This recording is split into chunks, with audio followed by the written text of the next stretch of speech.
Hello again everyone, Dr. Dan Bockmann here. Today we're going to talk about why it's not normal for foam rolling to hurt. Everyone seems to think it is, and I think that's simply because it's common for foam rolling to hurt, but that does not mean it is normal, and there's a difference there.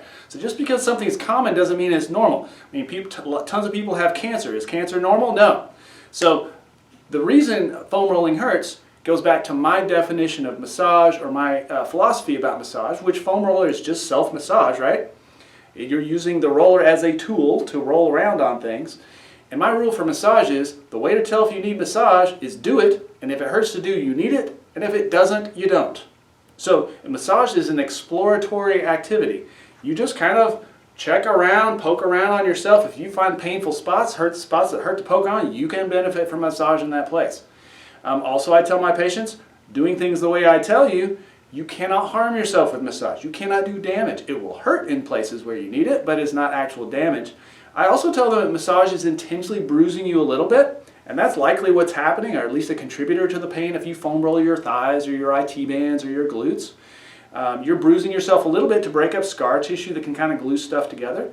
And it'll leave you a little kind of sore, beat up feeling, just like almost like workout soreness or bruising. But usually any residual soreness you have after foam rolling is usually pretty mild and brief and stops happening after future sessions of rolling. And the way to tell when you no longer have to roll or do massage on an area is when it no longer hurts to do. So basically it's constant feedback from your body that yes, this spot needs massage because it hurts to roll over my IT band, and as you do it, it hurts less to do, which suggests you're getting rid of the problem that caused it to hurt to poke on in the first place.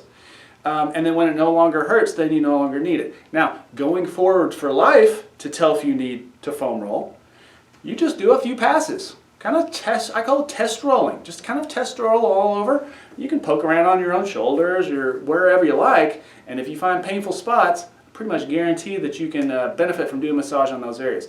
Now, as to why it actually physically hurts to roll over an IT band or a quad, I don't have a strong scientific answer for you, but what I can tell you is that consistently, and I predict you will see this with your patients as well, muscles that are too hard or dense and not supple and elastic enough, they are just inflamed and painful to roll over.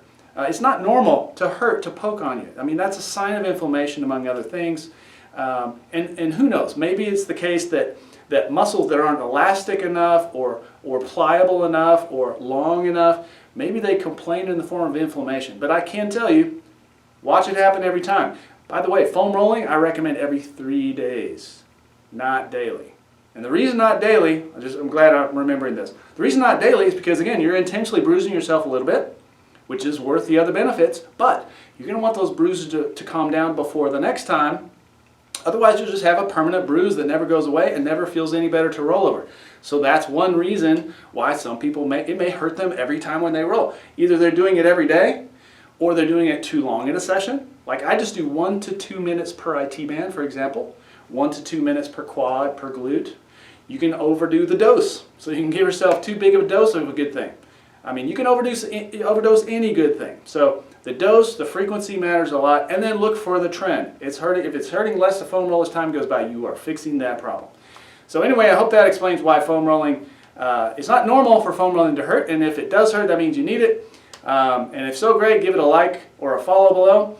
And if you have a question you'd like me to answer on here, definitely leave that as a comment in the section below, and I would be happy to get back to you with that. Until next time, we will see y'all later.